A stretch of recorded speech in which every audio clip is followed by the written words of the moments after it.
In the year 2021, all of immersion fell to the diplomancers. All of it? No! A small group of players still resist the diplo and prefer to loot and plunder the neighbors.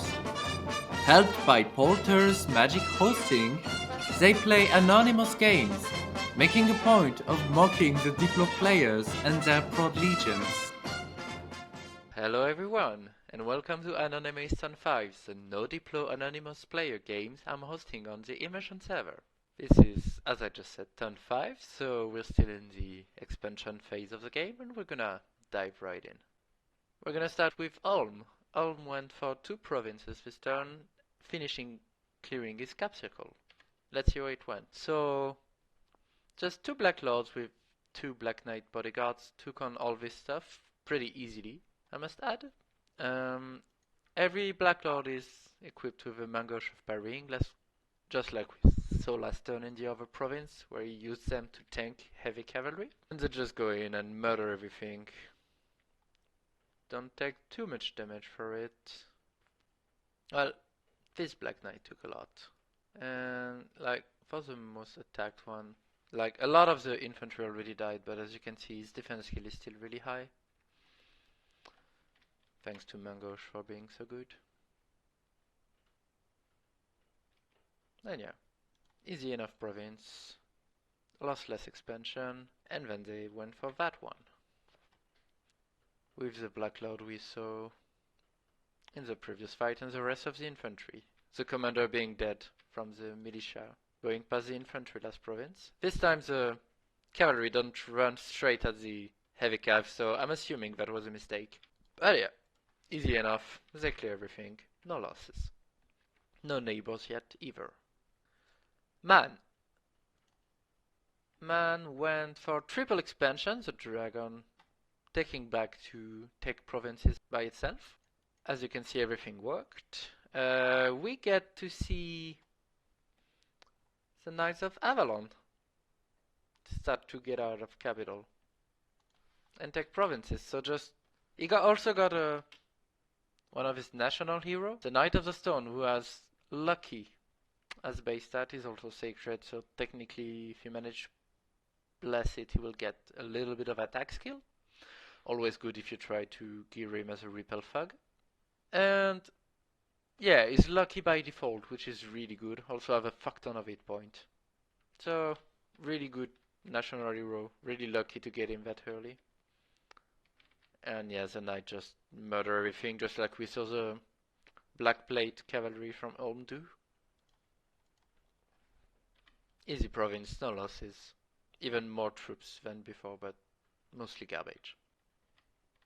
Then the mercs, with the remainder of the starting army being only the longbowmen, just took some heavy cav for nearly no losses. So now that he doesn't have any spearmen left, he has to tank with the mercs. And yeah, heavy cav does nothing and insta-rout. Really good. And then the dragon decided to take on this province. Cleared everything. And yeah, I asked him, and apparently he was on fire. Either fire closest or fire none. And that's why his dragon didn't fly in. And this time I'm pretty sure he was on hold and fire, because yeah, first thing he does is Spitfire. So why he didn't do that in his initial expansion attempt where he got the double affliction is because in his testing he said like fire made his Drake burn mono target compared to old and attack rear. And yeah, he honestly nearly dies. He takes a hell lot of damage. But he still won. So good expansion turn for Man. And they get a border with Jotunheim, and the army that was there last turn just split and went away from Pelagia. Pelagia that retreated, so Penalog is still on single expansion. Interesting. But yeah, really good turn for Man. Pretty solid borders against all neighbors that went his way, especially if he can get this province. Probably can't send the dragon alone in it, but with the mercs moving in and Jotunheim not being anywhere near close to it, he should be able to take it. It's a really valuable province too. So yeah, that was man. Next, we're gonna move on to Banderlog. So Banderlog is, as I said, still on single expansion, monkey expansion with elephants. Doing the same as before, we're not gonna look at it. Lost a lot more monkeys this time, so it's probably one of the last province you can take with that. Also a really bad province. And yeah, I'm surprised he didn't go for that one. Still messing things in his capital, but not going out. Really surprising.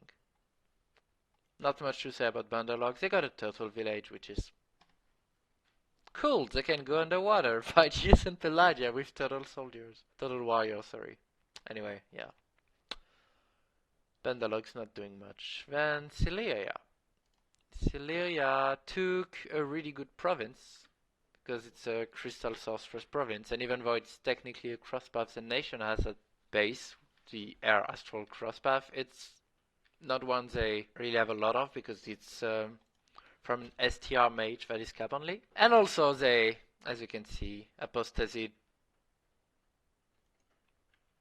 2 Pegasus Riders.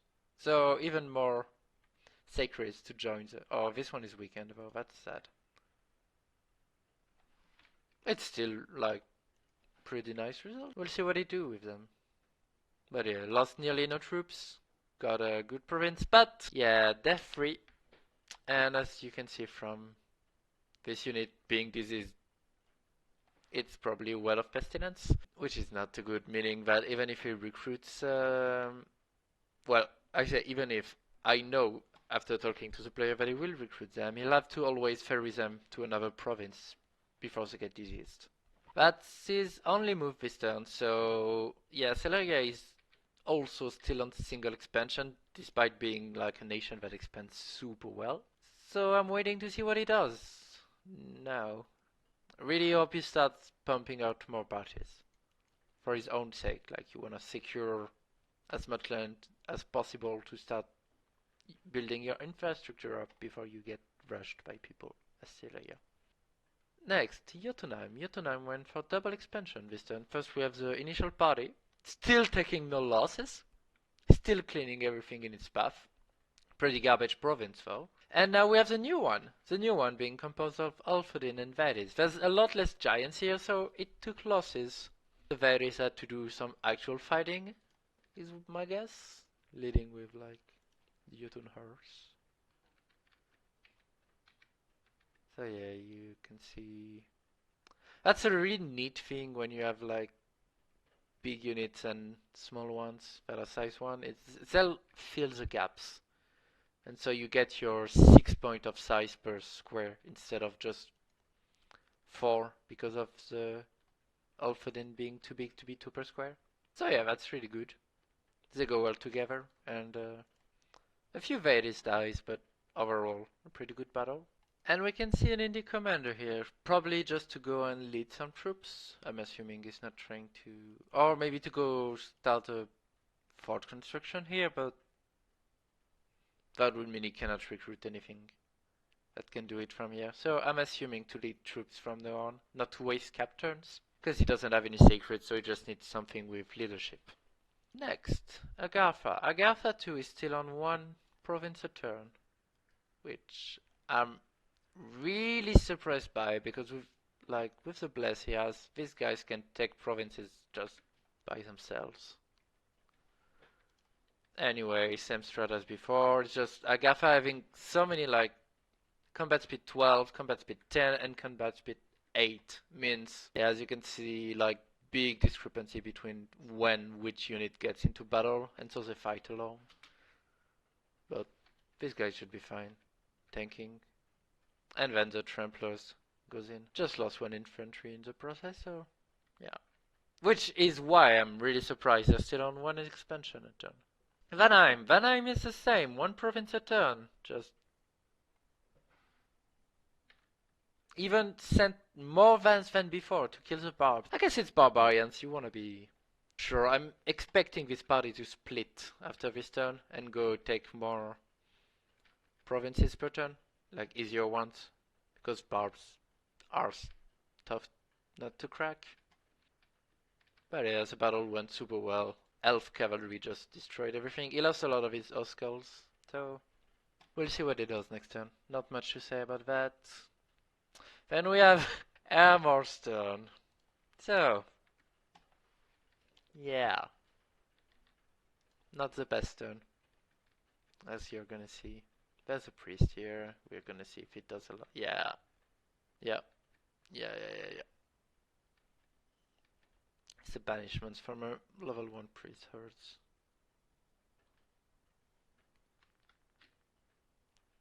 Oh, he's gonna lose his prophet? No, he's gonna retreat. Would have been pretty bad to lose his prophet, but it survived.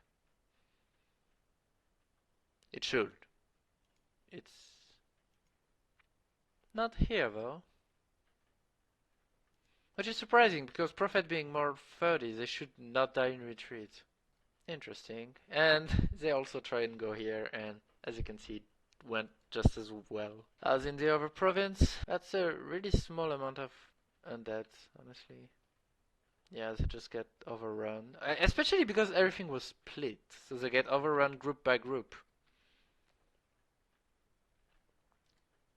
And the guys with good, decent repel were not fighting, so not a good turn for armor, but like they still have more province than the players that are still on 1 per turn, so if you see from the graph, they were leading, and this turn they just went flat, so 2 people went past them.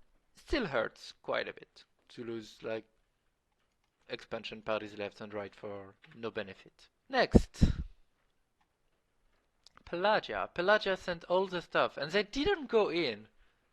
Like, yes, didn't pity them, didn't try to defend, went all the way here, with success, by the way. Let's look. Like, initial guy just killed Merman because Merman are pretty free. Really good province income-wise. And yeah, Morvax just went in and murdered Evikav. That was a really low defense for farm, but anyway, good for yes. There's also a growth site here, which doesn't mean much because I already have growth 3, but it's still nice. But except if like they feel confident taking this province next turn, which honestly they should be feeling pretty confident taking, Pelagia can cut all of their income moving right there. These 2 provinces will be disconnected from the rest of the empire, so they really need to either defend that or move here. But the 6 PD doesn't scream I'm gonna defend that to me. Are they hoping for Pelagia not attacking them? Maybe Yis tries and leaves the underwater and forgets they ever were an underwater nation. And Pelagia, of course, just went in, destroyed everything. They combined the troops that were here last turn with their army. As you can see, we went from 4 to 8 Knights of the Deeps. And they... it's a good province too. I'm really surprised they are still on 1 province. Like, yes, despite missing turn 1 of expansion, is on the same amount of province then. At least 3 other players in this game. Pelagia still being at 1 province a turn is wild to me, honestly. But yeah, I guess they're trying to keep their troops together so that they're sure to win any bump. Still surprising. Let's see if they have some like special formation to avoid like cavalry flank or anything. No, everything runs in and the 2 mages stay alone in the back. Damn, this is like super winnable. Just because you can route a commander super easily if you attack that. Can't wait to see what happens underwater, but apparently for now, nothing's happening. That's it for Pelagia. Armor we did. Now let's go see Pelagia. Pelagia failed here. That hurts. That's 120 gold mage dead, 3 white centers lost. At least they can go into province with anything, like just a harpy from that forest. Or that forest. And take it. Yeah, they killed all commanders. That's one positive note from that. They also took this forest and destroyed some barbs with 5 guys. with terrible repellability. I'm surprised. Like, was it even close? Oh, was it like a... Oh, yeah, it was just... no, they... Oh my god. Okay, no, yeah, they just killed the barbs. And they're all still decently healthy. And last battle from Pelagia is their initial army retreating from Man and just going there. Lost even less satires than usual. Pretty good turn from Pelagia. They have a lot of forests around them. The map was super generous to them. They're still doing great. They are top 2 expansion. Yeah. Man is first and Pelagia is second. That sucks, but they can take it pretty easily. Yes, we saw, and Kellam is still on one province a turn. So they brought everything back and took more of their cap circle. Gonna assume the classic snap commanders where everything runs at archers. Oh, no, because these commanders... Oh, okay. That's a really lucky drop. Straight on the commanders when there was a lot of militia on the same level. Good turn, just slow expansion. They also got some mercs, apparently. Oh yeah, they got a lot of mercs. While Man lost a merc group, it was Man's macemen, I'm pretty sure. They got outbeat by Kellam. And that's pretty much it. Yeah, thanks for watching, guys. See you next time. Alors il fume, des vogues hallucinogènes dans